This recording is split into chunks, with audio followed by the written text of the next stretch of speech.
ज्ञानेश्वर शेंडे, Kashinath परोड public स्कूलची 8वीतली मी विद्यार्थिनी. एखाद्या चांगल्या पुस्तकाची भेट देताना आणि घेताना पुस्तकांच्या सहवासात रमणाऱ्या माझ्यासारख्यांना विलक्षण आनंद होतो. पुस्तकातून कळलेला एखादा विचार, एखादी कल्पना भविष्यातील एखाद्या मोठ्या बदलाची प्रेरणाही ठरू शकते. अशा वेगवेगळ्या शक्यतांनीच आपलं आयुष्यही समृद्ध होत असते. म्हणूनच पुस्तकांची भेट ही सर्वात मौल्यवान भेट म्हणावी लागेल. आज 15 ऑक्टोबर भारताचे माजी राष्ट्रपती डॉक्टर APJ अब्दुल कलाम यांचा जन्मदिन. वाचन प्रेरणा दिवस या दृष्टीने संपन्न होतो. सर्वप्रथम मी आदरणीय डॉक्टर APJ अब्दुल कलाम यांना विनम्र अभिवादन करते. डॉक्टर APJ अब्दुल कलाम हे भारताचे माजी राष्ट्रपती. त्यांना मिसाईल मॅन म्हणून पण ओळखलं जातं. तसेच एक ते थोर शास्त्रज्ञ होते. तर अशा या थोर शास्त्रज्ञाच्या प्रति कृतज्ञता व्यक्त करण्यासाठी आपण वाचन प्रेरणा दिन साजरा करतो. आणि त्याच वाचन प्रेरणा दिनाच्या निमित्ताने मुलांमध्ये वाचन संस्कृती रुजावी यासाठी आपण 2 सुंदर अभिवाचन ऐकणार आहोत. तर ऐकूया अभिवाचन मलाला. सकाळी 11:15 वेळ नेहमीसारखाच आजचाही दिवस. शाळा सुटली आणि मुलींचा किलबिलाट स्कूल बसनं घरी निघाली. अचानक काय झालं कोणाच कर्कच ब्रेक दाबले गेले. मुली एकमेकींवर आदळल्या. क्या हुआ एकच गल्पा. कोणी बाहेर डोकावून बघायला लागले. कुणाला वाटलं नेहमीप्रमाणे मेंढ्यांचं कळप आडवा आला असावं, पण तसं नव्हतं. काही कळायच्या आत चेहऱ्याभोवती कापड बांधलेला लांब दाढीदारी बसमध्ये घुसला. त्याच्या हातात रायफल होती. बताओ, आप में से मलाला कौन है, वरना मैं सबको गोलियों से भून दूंगा. तो जोरात ओरडला. हाय अल्लाह. सर्व मुली भेदरल्या. त्यांच्या हृदयांचे ठोके वाढले. त्या मलालाकडे वळून बघू लागल्या. निर्भय स्वभावाची मलाला मात्र शांतपणे म्हणाली, क्षणाचाही विलंब न लावता त्याला गोळा झाडला. एक गोळी मलालाच्या मानेला लागून डोक्यात घुसली. मलाला खाली कोसळली. तिच्या 2 मैत्रिणींनाही गोळा लागला. या अल्लाह, ये क्या हो गया? मलाला, तुझे क्या हुआ है? उठ मलाला, उठ. कोण ही मलाला? काय गुन्हा होता या मुलीचा? तिच्यावर का हल्ला झाला? तिने काय जगावेगळं केलं? स्वातमध्ये जियाउद्दीन आणि तुर्फेकई युसुफजई या दाम्पत्याच्या घरी मुलगी जन्माला आली. तेव्हा त्यांनी तिचं नाव ठेवलं मलाला. मलालाचा जन्म 12 जुलै 1997चा. 3 भावंडांमध्ये मलाला सर्वात थोरली. तिचे 2 धाकटे भाऊ म्हणजे हुशार आणि अटल. मलाला ही छोटीशी पणती असली तरी हा मिणमिणता प्रकाश तिला तिच्या वडिलांकडून मिळाला आहे. तिच्या वडिलांनी मुलीचं भवितव्य प्रकाशमान करण्यासाठी वाट निवडायला तिला पाठबळ दिलं. ती धाडसी, निर्भयी आणि स्वाभिमानी आहे. ही सर्व वैशिष्ट्य तिच्या वडिलांचीच आहेत. यातूनच ती घडत गेली. सप्टेंबर 2008 मध्ये तालिबानचा शिरकाव झाल्यानं स्वात खोऱ्यात अशांतता निर्माण झाली होती. मुलीच्या शिक्षणावर बंदी आणण्याची भाषा बोलली जात होती. केवळ 11 वर्षाची मलाला या बाबीमुळे अस्वस्थ व्हायची. तिचं शिक्षणावर अतिशय प्रेम. तिनं शिक्षणाच्या अधिकारावर बोलायला सुरुवात केली. ती ना कुणा राजकारणाची मुलगी होती ना कुणा श्रीमंत बापाची. वडील मलालाला एकदा पेशावरला स्थानिक प्रेस क्लबच्या कार्यक्रमात बोलायला घेऊन गेले. तिनं मोठ्या धाडसानं भाषण केलं. न अडखळता आपले उत्स्फूर्त विचार मांडले. तालिबान मेरी शिक्षा की बुनियादी हक को कैसे छीन सकते हैं? मैं सीखूंगी, मैं पढ़ूंगी. असा सवाल उपस्थित करून तिनं सर्वांचं लक्ष वेधून घेतलं. पुढे मलालानं 2009 ते 2011 या काळात स्वात प्रांतातील युनिसेफच्या जिल्हा बाल परिषदेची अध्यक्ष म्हणून काम केलं आहे. मलालानं कोणाला घाबरून कधी बुरखा घातला नाही, चेहरा लपवला नाही. प्रत्येक वेळी तिचे वडील तिच्या पाठीशी राहिले, तिचं धैर्य वाढवित राहिले. एकदा ती म्हणाली होती की समाजाची सेवा करायसाठी तिला डॉक्टर व्हायचं आहे, पण तिच्या वडिलांनी तिला राजकारणाचं महत्त्व पटवून दिलं आणि तिने राजकारणी व्हावं यासाठी प्रोत्साहन दिलं. तिलाही ते पटलं आहे. अलीकडच्या काळात अफगाणिस्तानमध्ये तालिबानची निर्मिती झाली. त्यांनी बुद्धांच्या अनेक मूर्ती उद्ध्वस्त केल्या. पाकिस्तानातील स्वात खोरे हे अफगाणिस्तानच्या सीमेला लागून असल्याने तालिबानींनी तिथेही 2004च्या सुमारास हातपाय पसरायला सुरुवात केली. हिंसा हा स्वातमधील रोजच्या जीवनाचा भाग झाला होता. मिंगोरा या शहरात तालिबानींचा मोठा प्रभाव होता. श्री कापलेला धड झाडाला किंवा खांबाला अडकवलेला आहे असं दृश्य इथे नेहमीच दिसायचे. मलालाच्या मिंगोरा या शहरात तालिबानींनी फतवा काढला होता की 15 जानेवारी 2009 नंतर एकही मुलगी शाळेत जाता कामा नये. कारण काय तर म्हणे या शाळांमधून पाश्चात्य मूल्ये आणि संस्कृतीचं बिभत्स शिक्षण दिलं जातं. रोज रेडिओवरून नवनवे आदेश दिले जातात. मुलींनी स्त्रियांनी घराबाहेर पडायचं नाही, बाजारात जायचं नाही. पाकिस्तानचे 12,000 सैनिक स्वात प्रांतात तळ ठोकून होते.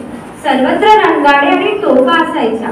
एकीकडे सरकारच्या सुरक्षा दलाला वाटायचं की बंदुकीच्या धाकावर आपण स्वातमधील शाळा सुरू करू, तर दुसऱ्या बाजूला तालिबानही बंदुकीच्याच धाकावर शाळा बंद पाडत.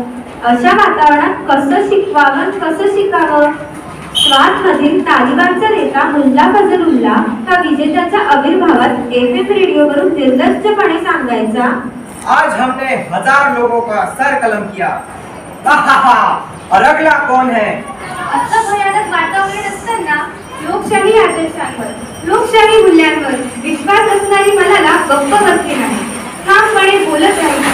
तिच्यासारख्या सर्व मुलींच्या हक्कासाठी तालिबानचा विरोध झुगारत राहिली. मलाला म्हणाली होती, दुनिया में लड़कियां स्कूल जाती है, लेकिन जब हम स्कूल जाते हैं तो तालिबान के खौफ में जीना पड़ता है. वे हमें मार डालेंगे और हमारे चेहरे पर एसिड फेंक देंगे. दीदी, ये फूल कितने अच्छे लग रहे हैं ना, तोड़ने का दिल कर रहा है. माशाअल्लाह, ये तितलियां कितनी प्यारी है. मलाला मैत्रिणींना समजावून सांगायची, देखो फूल पेड़ों पर अच्छे दिखते हैं और तितलियां फूलों पर. फूल तोड़ने नहीं चाहिए और तितलियां भी पकड़नी नहीं चाहिए. मुलींना हे पटायचं, पण काहींना हे पाहवत नव्हतं. कुणीतरी शाळेत एक चिठ्ठी टाकली. त्यात लिहिलं होतं, आप हमारी लड़कियों को खराब कर रहे हैं. आप खराब शिक्षा दे रहे हैं. लड़कियों को यात्रा पर ले जाना बंद करो. यह नैतिकता के खिलाफ है. तालिबानींच्या नित्यांच्या धमक्यांमुळे शाळेत येणाऱ्या मुलींची संख्या कमी होऊ लागली. एकदा एक मुलगी वर्गात उशिरा आली. शिक्षिकांनी विचारलं, सलमा, तू आज स्कूल देरी से क्यों आई? मेरे अम्मी अब्बू और भाई मेरे स्कूल जाने के खिलाफ थे, क्योंकि वे कोई जोखिम नहीं लेना चाहते. तालिबानने आदेश काढला आहे की मुलींनी शाळेत जायचं नाही. मग काय, 27 पैकी फक्त 11 मुली शाळेत आल्या. तालिबानच्या घोषणेमुळे ती संख्या घसरली. मलाला तिच्या आई बाबांसह इस्लामाबादला गेली. इथलं शहरी वातावरण तिला फारसं आवडलं नाही. स्वातमध्ये अस्थिरता असली तरी तिला स्वातची फार आठवण येते. ती डायरीत म्हणते, इस शहर से मेरी पहले ही मुलाकात है. अच्छे अच्छे बंगले, बड़े बड़े रास्तों की वजह से यह शहर खूबसूरत लग रहा है, लेकिन मेरे स्वात शहर की तुलना में इस शहर में प्राकृतिक खूबसूरती नहीं है. इस्लामाबाद नंतर हे कुटुंब पेशावरला गेले. तिथे ते काही दिवस नातेवाईकांकडे थांबले. तिकडे पेशावरला जियाउद्दीन युसूफझई आणि सहकारी मोठ्या संख्येने आंदोलन करीत होते. सरकार विरोधी घोषणा देऊन त्यांच्या प्रश्नाकडे लक्ष वेधत होते. पाकिस्तान का मतलब क्या? बॉम्ब धमाके और अगवा. पाकिस्तान का मतलब क्या? बॉम्ब धमाके और अगवा. जियाउद्दीन अपने सहकार्यांशी गप्पा मारताना म्हणत, एक चीज जो हमारे बच्चों को सबसे ज्यादा याद है वो है हमारे घर की 2 मुर्गियां. हमें नहीं पता कि पिछले 2 महीनों में हमारे घर का क्या हाल हुआ है. तब्बल 3 महिने दूर राहिल्यानंतर मलालाच्या कुटुंबाची तिच्या वडिलांशी भेट होऊ शकली. तो दिवस होता 24 जुलै 2009. दरम्यान रिचर्ड होलब्रूक यांनी मलाला, जियाउद्दीन आणि काही तळागाळातील कार्यकर्त्यांना चर्चेसाठी निमंत्रित केलं होतं. How old are you? I am 12. मलाला त्यांनी तिचं म्हणणं मांडायला सांगितलं. ती मोठ्या धाडसाने त्यांच्याशी बोलली, Mr. Ambassador, my request to all of you is that if you can help us with our education, please do so. होलब्रूक म्हणाले, There are many problems in our country. We will help you as much we can. एकदाचे सर्वजण घरी पोहोचले.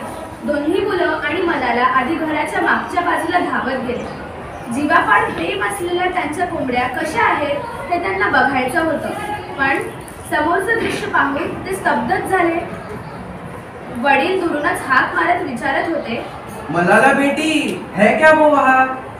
छोटा अटल सांगतो, नहीं अब्बू, नहीं है.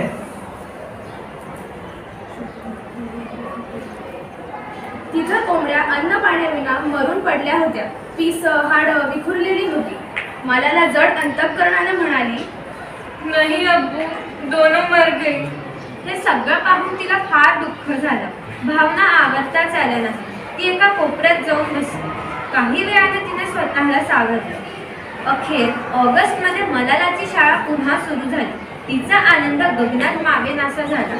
काही दिवसांनी मलालानं एलिक यांना इंग्रजी कॅपिटल लेटर्समध्ये ईमेल केलं.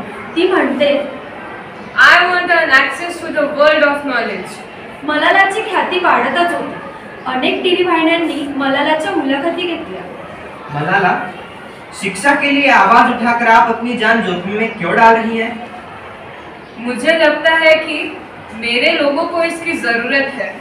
कुछ लोग कहते हैं कि आप अभी सिर्फ 14 वर्ष के हैं, आपको यह कहने का अधिकार नहीं है. लेकिन नहीं, मुझे सीखने का हक है, खेलने का हक है, गाने का हक है, बोलने का हक है, अपनी राय का इजहार करने का, बाजार जाने का भी हक है. आप उन लड़कियों को क्या मशवरा देंगे जो आप जैसे बहादुर नहीं है? मैं उनसे कहूंगी कि घर पर बंद न रहे. जब आपके लोगों को आपकी जरूरत हो तो आपको आगे आना होगा. अपने किरदार के लिए मजबूती से खड़ा होना होगा. Taliban will bring bombs and guns. Will you fight with them or discuss with them or call the army? First of all, I'll try to talk to them about what your demands are and what you want. And if they want to close the school, then I will tell them that not to close our schools. I will show them Quran. The Quran doesn't say that girls are not allowed to go to school. पाकिस्तानातील अजमी आलिशान तर्फे दिला जाणारा अजमो award 2012 स्वीकारताना मलालाने भाषण केले. तेव्हा ती म्हणाली, मैं देश भर के बच्चों से कहना चाहती हूँ कि उन्हें किसी से डरना नहीं चाहिए. वे अपने हक के लिए आवाज उठाए और उनका हक कोई नहीं छीन सकता. मैं कलम की ताकत से वाकिफ हूँ. मैंने फौज नहीं खड़ी की, मैंने बंदूकें इस्तेमाल नहीं की, क्योंकि मेरा हथियार कलम था. मैं मुल्क की तमाम लड़कियों से कहना चाहती हूँ कि उन्हें इल्म हासिल करनी चाहिए, क्योंकि यही उन्हें अंधेरे से बाहर निकाल सकता है. अपने हक के लिए आवाज उठाए और अपने आप को दहशतगर्द से आजाद करे. 9 ऑक्टोबर 2012 सकाळी 11:15 ते 12च्या दरम्यान एक फोन आला. हमारे स्कूल बस पर किसी ने हमला कर दिया है, फौरन आइए. जियाउद्दीन निघाले. ते रुग्णालयात पोहोचले. त्यांनी पाहिलं, त्यांची लाडकी मलाला रक्ताच्या थारोळण्यात पडली होती. तिचा पोशाख रक्ताने माखलेला होता. डोक्याला तर रक्त होतच, पण तोंडातूनही रक्त येत होतं. पेशावर येथील रुग्णालयात अतिदक्षता विभागात मलालावर उपचार सुरू झाले. डिकॉम्प्रेसिव्ह फ्लेमिक्टॉमी नावाची शस्त्रक्रिया करण्यात आली. यात मेंदू सुजल्यावर त्याला पुरेशी जागा मिळावी यासाठी कवटीचा काही भाग काढून टाकला जातो. दिनांक 17 ऑक्टोबर रोजी एक सुखद बातमी जगाला ऐकायला मिळाली. ती म्हणजे तब्बल 8 दिवसानंतर मलाला शुद्धीवर आली आहे. ती उपचारांना योग्य प्रतिसाद देत आहे. पूर्णपणे बरी होण्याची संधी भरपूर आहे. सर्वांनी सुटकेचा निश्वास सोडला. मलालावरील हल्ल्यानंतर पाकिस्तानात देशभर संताप व्यक्त करण्यात आला. लोकांनी रस्त्यावर उतरून निषेध केला. यात साहित्यिक आणि सामाजिक कार्यकर्तेही होते. मलालाचे वडील जियाउद्दीन युसुफझई म्हणाले, मेरी बेटी जिंदा है या नहीं, लेकिन हम अपना मुल्क कभी नहीं छोड़ेंगे. हम अमन प्रिय लोग हैं. हमारा नजरिया शांति की वकालत करता है. तालिबान आजाद आवाजों को बंदूक की नोक पर नहीं रोक सकता.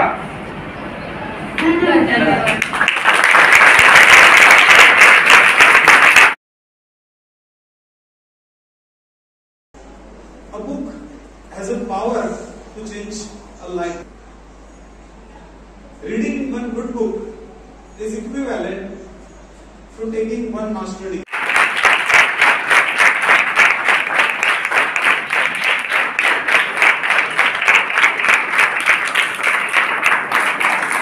प्रेरणा दिनानिमित्त दररोज 20 पानं वाचनाचा संकल्प आपण करूया. हा संकल्प पूर्ण होण्यासाठी आवड असली तर सवड मिळते हे ठामपणे लक्षात ठेवूया.